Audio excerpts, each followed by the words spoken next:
Hey guys, this is John, and I'm playing Myway in the 5-minute pool on ICC.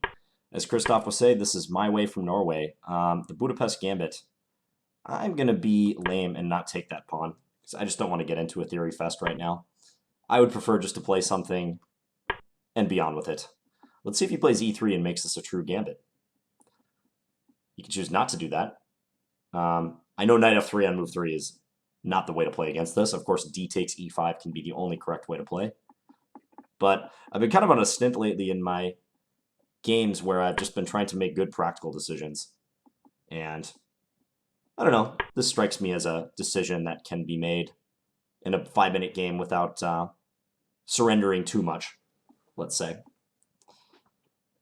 Don't know if I've played this player before. Let me just check. I probably have. Now I've forgotten the command to check. Is it p-stat? There's some sort of like stat thing you can do to see if you played someone. P-stat was not working, that command. Wonder what he's going to do after this. He's just going to proceed with his development. I was thinking maybe he would try to get on the e3 pawn somehow, but that looks not to be the case. So maybe I'll bring the knight back to f3 if he just continues developing. Okay, so he's attacking that pawn. Yeah, knight f3 is possible. Probably knight f3 and then try to quickly play e4 hereafter. It might just be an extra pawn if he's not careful. If queen e7 trying to attack e3 again and hold up e4, maybe I just play d6 and try to sink my knight into b5 sometime soon. I could also just play queen d3. This just looks like a pawn to me. Okay, if he takes, maybe queen takes. Maybe useful. Wow, rook e8. So if e5, knight g4, queen f4, I'm attacking his knight, holding e5. That looks pretty good. Let's do it.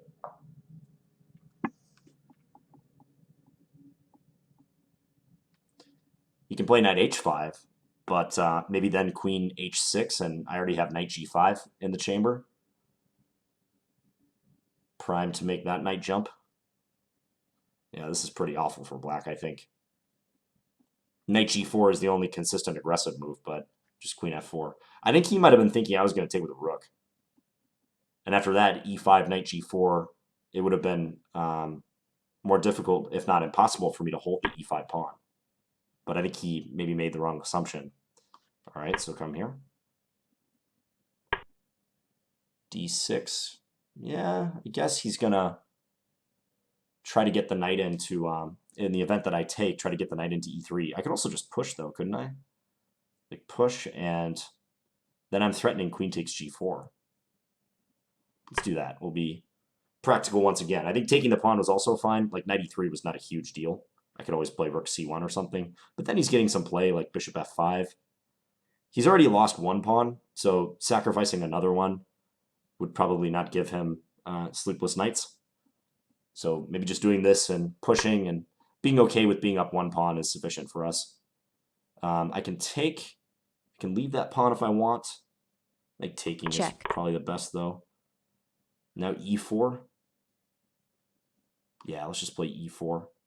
And then bishop d3, get castled. He's got to waste time moving his king again. So I don't think he wants to keep his king aligned with his knight. It's also frustrating for him that he can't easily play knight bd7. Yeah, so he does move the king. Yeah, I think bishop d3.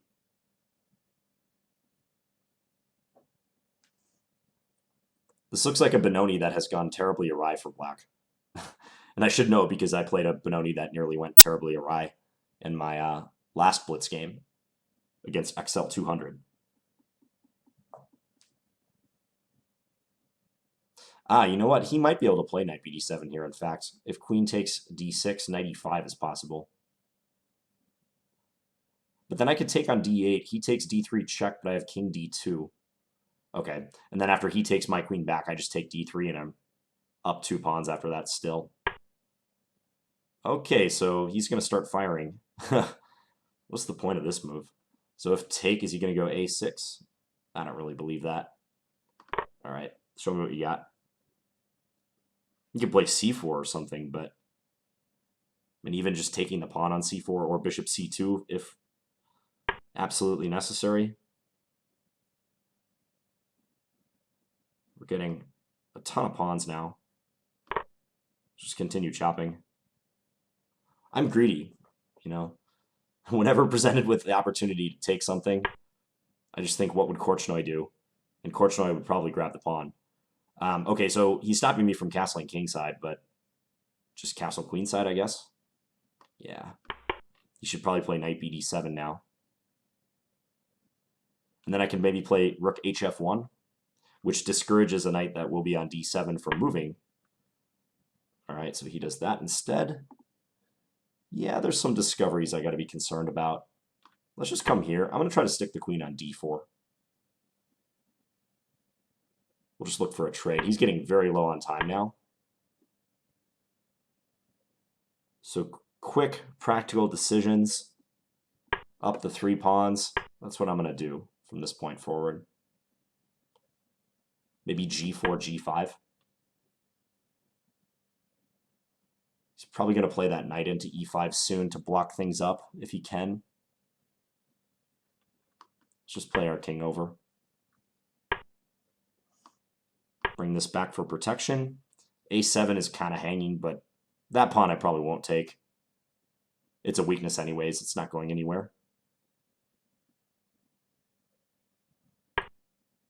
All right, let's take it. It's protected by my bishop, so might as well. All right, so many good moves here. We are up 4 pawns now. The pawn body count has reached 4. I assume this is strong. Just knight e6. Can't do much about that either. I have knight takes h7 now, maybe. Or take on f6, take rook f1. Piling up on the pin piece. Nah, I think I'm just going to check. Check. This position is just completely tied up for black, so what can he realistically do? If queen e7, trying to attack this pawn, I was thinking just knight d5. I guess he could take e6 then, couldn't he? But then we get a bunch of exchanges. Should I be greedy and play bishop c4? I think I can do it.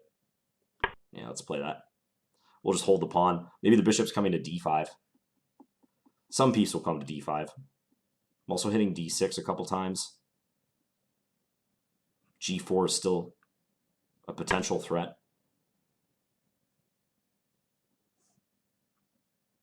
Let's just bring this back. No attacks on that loose bishop on c4. Everything defended. He's going down on the clock. We'll just take this way. He's going to take with check. But too little too late for Mr. Myway from Norway. Trying to go g5. Attack this pawn. King g6 maybe forced. Yeah, he just resigned. Okay, so yeah, we responded to e5 with knight f3. Oh, he said thanks in the chat, so I'll just tell him thanks as well. So we responded to e5 with knight f3, and probably multiple ways black can play it. I'm sure e4 as played in the game is fine. Taking would most likely be my choice. Let's say knight takes and then knight c6, or commit the bishop somewhere. Maybe knight c6. Sort of reminds me of like a Scotch variation. But e4, knight here.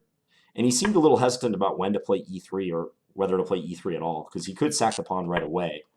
This has the effect of opening up my king a little bit and kind of clogging the central position. But he played c5 first. I advanced d5. Because now the e4 pawn might be kind of cut off from his defenses. It's true that he could play something like d6, knight c3, bishop f5, something along these lines. And maybe, in fact, that's the best way for him to play. But he decided to sack the pawn instead. So e3. I just want to see what the engine thinks about that move. Sorry, I resized the board there. So add analysis engine. F takes e3. Its initial evaluation is that white is doing well. Yeah, it might be the case that he needs something faster after he's sacrificed the pawn, because I was able to unwind pretty quickly and push e4. So bishop d6 is the computer's evaluation, kind of like a snake Benoni. A snake Benoni is where black does not put the pawn on d6, but instead puts the bishop there and tries to snake it to c7, and often it'll make an appearance on a5. It'll slither around to a5. Yeah, maybe this gives me more problems because you know what the threat is right now is knight takes d5. So like say I come here. Could he just do this and then queen h4 check? I guess I can do knight de4, hitting this piece. And if queen check, I have g3. That's a pretty specific defense, but bishop d6 does enable some attacks against my king side. So instead, he tried to play it like a standard Benoni, but that looks to be a little slow. Well, a standard Benoni if the bishop came out to h6. That's certainly not standard. Yeah, and I think right here he just kind of assumed I was going to take with a rook, because otherwise, and you see he didn't use any time for rook e8. It was a pre-move or close to it. So I think he just assumed I was going to do this. And now rook e8 is a little bit better. If e5, knight g4, my queen can't come up to help protect the e-pawn. Apparently this is still good for white. But after queen takes c1 and then rook e8, e5, and white's achieved everything he could dream of out of the opening. We're up a pawn. His development is backwards. We're gaining tempos for the initiative. It's probably just losing for black. Yeah, he has issues with the knight. I could take here, but then I saw he has knight e3, threatening knight c2, and like say rook c1, he can get bishop f5 in. And at least in a blitz game, black has practical chances.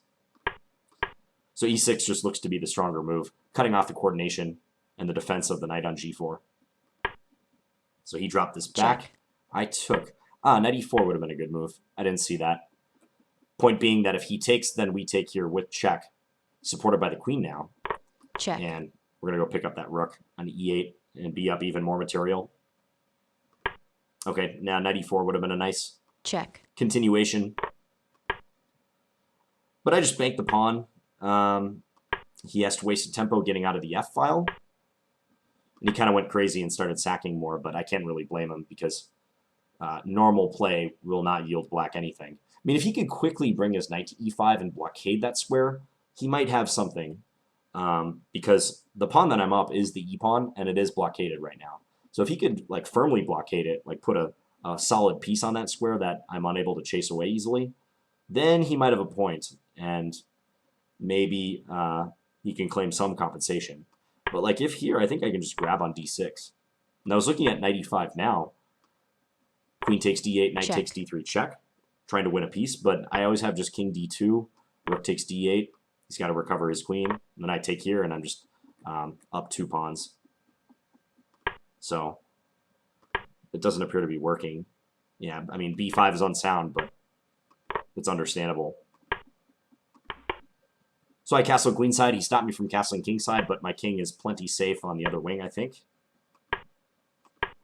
Yeah, and the rest, I was just trying to make good, aggressive, yet solid moves and not give him much to work with. His time was very low. Yeah, and these moves don't help either. He's just sacrificing everything now. Check. And there's no doubt in my mind I missed better moves potentially, but like back here, computer shows an interesting move. Knight a4, trying to deflect this knight. I was trying to figure out how best to use the e6 square, and there you have it right there. That's a pretty good way. And if he takes knight e6, check. Royal fork. So check. But you can see we're already +7, 8, 9, 10 at this point, so it barely matters. You just have to win in the way that you're most comfortable. And then this situation, the game is already a moot point at this point, but this situation with like a pinned piece on f6, getting attacked by a g-pawn, that's a useful pattern to remember. So g4, threatening g5, and he plays h6 to stop me, and then I throw the h-pawn up the board at him, trying to go g5. He could move his king and try to get out of the pin, but he's still semi-pinned on the f-file anyways. So, and he just resigned roundabout here. Okay, hope you guys enjoyed this video. I'll be back tomorrow with another one. Thanks for watching, guys. Bye.